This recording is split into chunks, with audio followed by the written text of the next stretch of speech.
Assalamualaikum warahmatullahi wabarakatuh. Perkenalkan, nama saya Siti Nur Hasanah dari kelas non-reguler semester 3. Ingin mereview jurnal yang telah saya baca dengan judul Diversi sebagai Perlindungan Hukum Terhadap Hak Asasi Anak dalam Sistem Peradilan Pidana Anak di Indonesia, yang disusun oleh Beni Harmoni Hareva, yaitu mahasiswa Pancasarjana Program Dr. FH UGM Yogyakarta.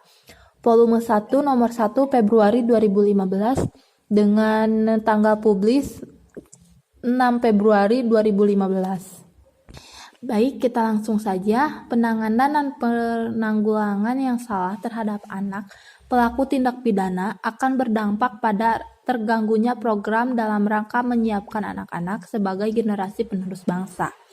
Tidak dapat dinafikan, menempatkan anak pelaku tindak pidana di dalam proses peradilan formal memberikan dampak buruk bagi perkembangan dan kehidupan anak. Dampak buruknya yaitu berupa trauma, stigma atau label jahat, dan dikeluarkannya anak dari sekolah. Setia 2009. Akan diterima anak apabila ditempatkan dalam sistem peradilan pidana formal. Hal ini berpotensi melanggar hak-hak asasi mereka. Bahkan tidak jarang dijumpai anak justru memiliki keterampilan kriminal luar biasa setelah keluar dari penjara karena pergaulan dengan sesama tahanan maupun orang dewasa. Elpina 2012. Saat anak ditempatkan dalam proses peradilan pidana formal, tidak jarang ditemukan perlakuan seperti pemukulan, penyiksaan, atau tindakan lainnya yang kejam dan tidak manusiawi lainnya. Memang tidak semua anak dan tidak juga semua aparat penegak hukum bertindak buruk seperti itu. Namun, sebagai rangkaian proses sistem peradilan pidana, penyelidikan atau penyidikan, penuntutan, pemeriksaan di pengadilan berpotensi melanggar hak-hak dasar anak. Berdasarkan hasil penelitian Paulus Hadi Suprapto, bentuk-bentuk tindakan buruk lainnya yang harus diterima anak yang ditempatkan dalam proses peradilan pidana formal seperti dibentak, dimaki, digunduli rambutnya, ditampar, disulut rokok, ditempatkan di tahanan campuran dengan pelaku kejahatan orang dewasa. Hal ini erat kaitannya karena perilaku aparat penegak hukum di Indonesia, khususnya pihak kepolisian, masih mempunyai kebiasaan mengejar pengakuan tersangka. Hadi Suprapto 2003. Selain fisik, pengaruh psikologis atau kejiwaan juga akan berdampak negatif pada anak. Akibat proses peradilan pidana, pengalaman menjalani rangkaian proses peradilan yang melelahkan akan berbekas di dalam ingatan anak. Efek negatif itu dapat berupa ketakutan, kegelisahan, gangguan tidur, gangguan nafsu makan, maupun gangguan jiwa. Sebagai akibat menempatkan anak dalam proses peradilan pidana formal, anak menjadi gelisah, tegang, kehilangan kontrol emosional, menangis, gemetaran, malu, dan sebagainya.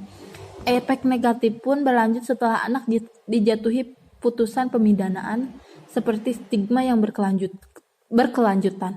Apong 2004. Pelanggaran hak asasi anak ini pun terjadi sejak dimulainya proses peradilan terhadap dirinya.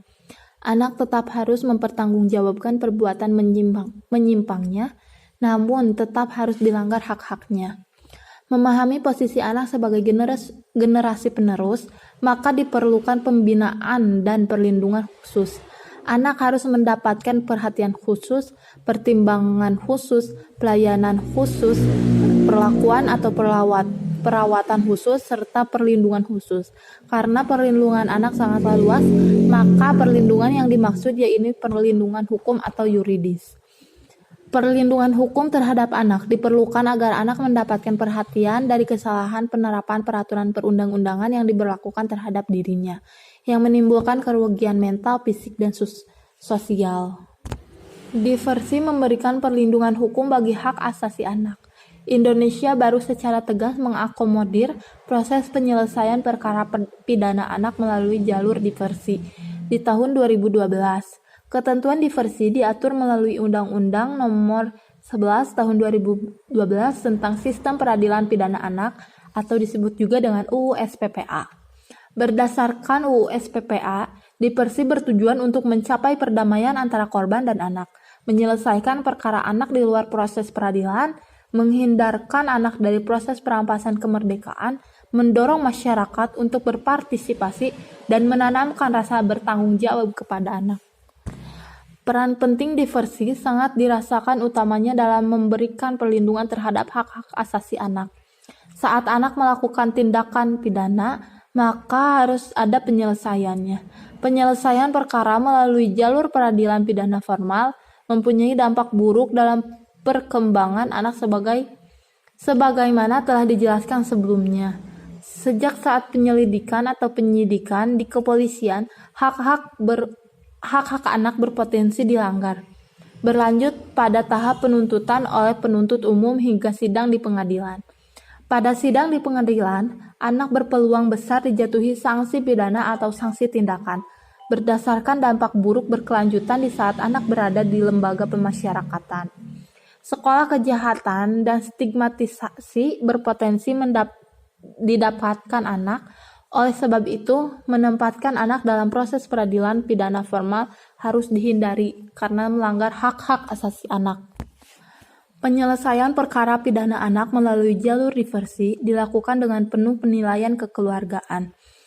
Oleh sebab itu, diversi akan menjauhkan anak dari dampak-dampak buruk yang dapat menyebabkan terganggunya perkembangan dan masa depan anak. Diversi kiranya lebih memperhatikan hak-hak asasi anak. Adapun 4 cakupan hak asasi atau hak dasar anak yang dirumuskan dalam Convention on the Rights of the Child, Fari 2003. Konvensi hak-hak anak yaitu yang pertama ada hak atas kelangsungan hidup, hak untuk berkembang, hak atas perlindungan, dan hak untuk berpartisipasi dalam kehidupan masyarakat. Konsep diversi ini sangat relevan dengan semangat keadilan restoratif atau disebut juga dengan restoratif justice. Bahkan ada yang secara tegas menyatakan bahwa salah satu bentuk proses restoratif adalah diversi.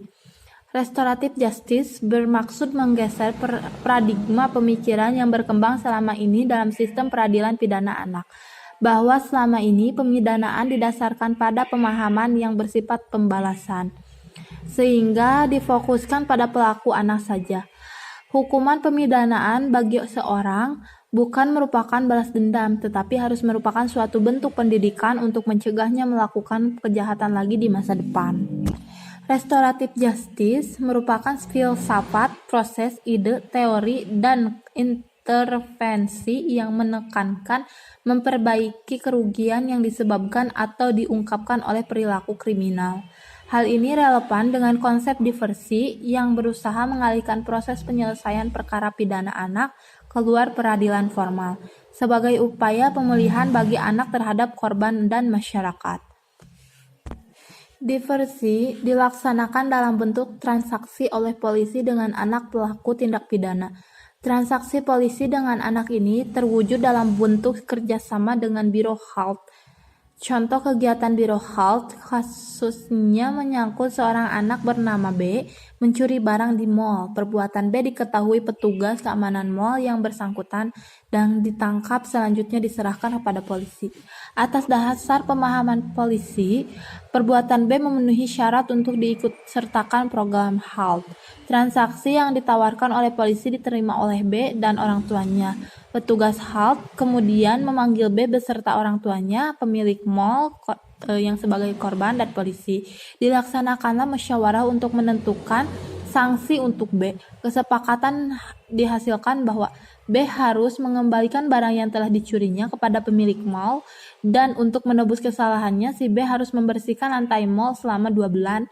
Yang mengerjakannya dilakukan setiap akhir minggu selama 2 jam, yang waktunya bebas ditentukan sendiri oleh B, sesuai dengan waktu luangnya. Konsep diversi yang menerapkan nilai-nilai keadilan restoratif bukanlah barang baru bagi masyarakat Indonesia.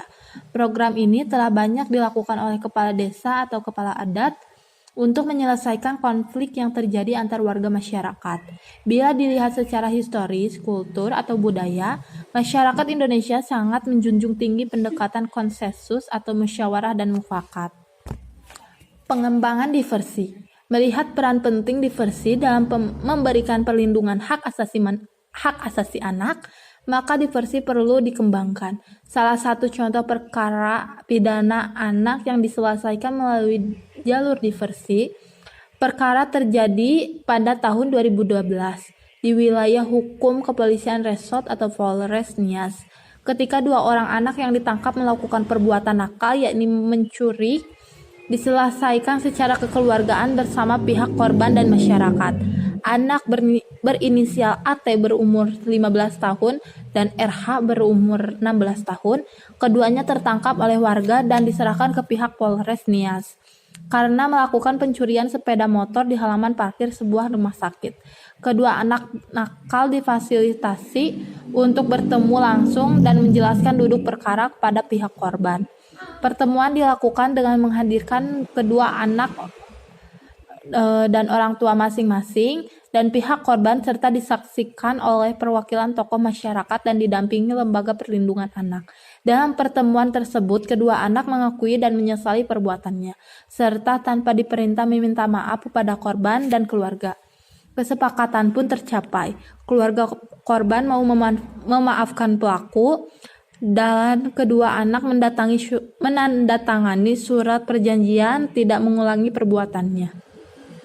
Anak-anak tersebut kembali melanjutkan sekolah dan tidak pernah mengulangi perbuatan nakalnya lagi.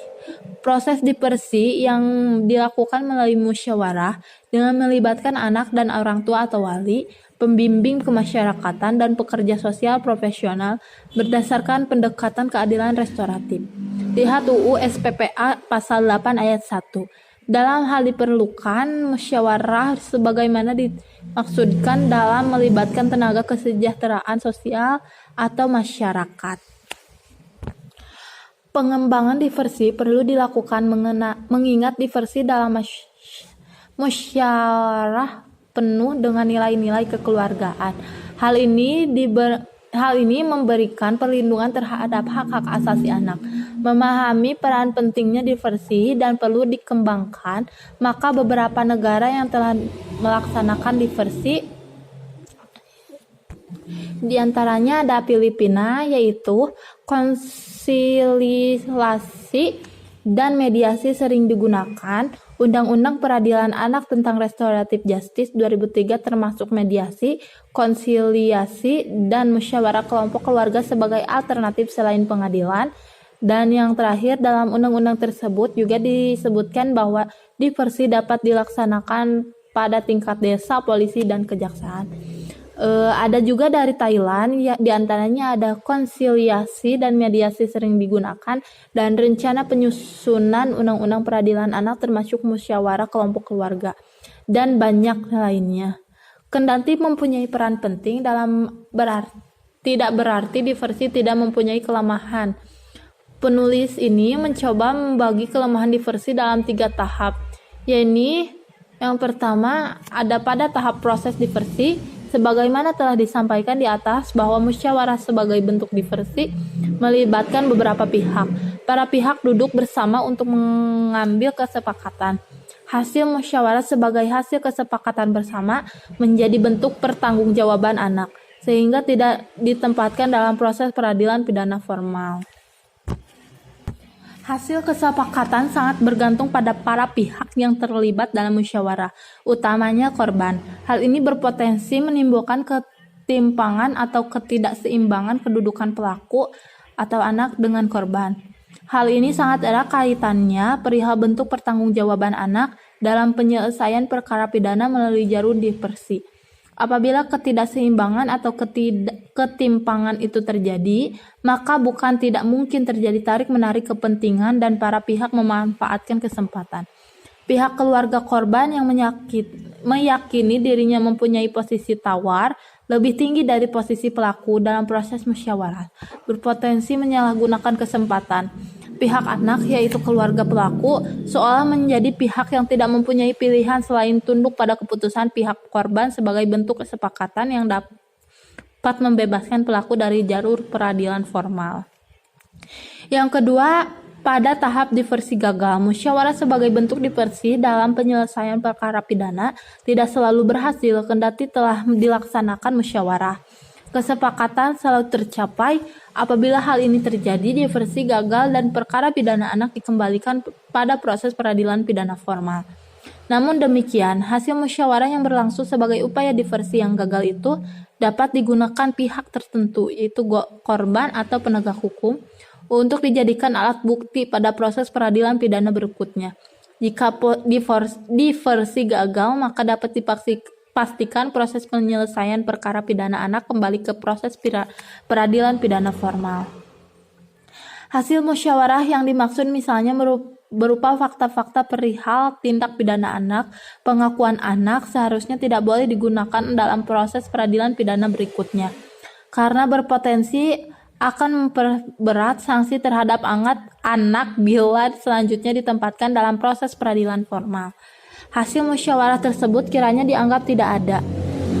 Namun, dengan telah dilaksanakannya musyawarah, tidak dapat dinafikan hasil musyawarah tersebut justru akan memperberat posisi anak pada proses peradilan pidana formal. Dan yang ketiga, pada tahap diversi berhasil. Apabila kesepakatan telah tercapai sesuai hasil musyawarah, maka diversi berhasil. Anak mempertanggungjawabkan perbuatan menyimpangnya tanpa protes harus ditempatkan dalam proses peradilan pidana formal.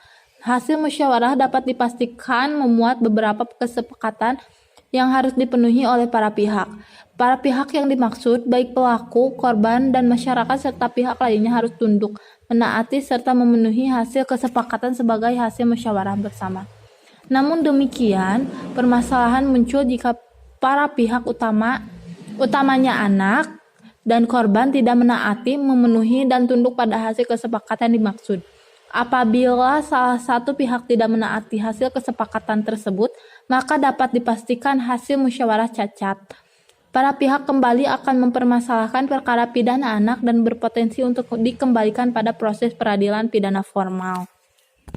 Jadi kesimpulannya dari uraian tersebut maka dapat disimpulkan, pertama, diversi sesuai dengan nilai-nilai keadilan restoratif justice, sesuai dengan nilai-nilai masyarakat Indonesia dalam menyelesaikan perkara yang menjunjung tinggi musyawarah dan mufakat. Kedua, diversi mempunyai peranan penting dalam memberikan perlindungan atas hak-hak asasi anak. Dan yang ketiga, diversi masih menemui kendala penerapannya, diantaranya adalah diselesaikan melalui proses musyawarah, maka kedudukan atau posisi para pihak tidak seimbang. Hasil musyawarah dapat disalahgunakan dan daya paksa untuk menaati hasil kesepakatan berbeda dibanding daya paksa proses peradilan pidana formal. Diversi perlu dipertahankan, bahkan perlu dikembangkan agar semakin memberikan jaminan terhadap perlindungan hukum atas hak-hak asasi anak dalam sistem peradilan pidana anak di Indonesia. Kelemahan-kelemahan diversi perlu mendapat perhatian guna mengembangkan diversi di masa mendatang. Agar di masa mendatang penyelesaian perkara pidana anak melalui jalur diversi semakin memberikan keadilan, kemanfaatan, dan kepastian hukum bagi kepentingan terbaik anak. Mungkin sekian yang dapat saya sampaikan. Mohon maaf bila ada kesalahan. Wassalamualaikum warahmatullahi wabarakatuh.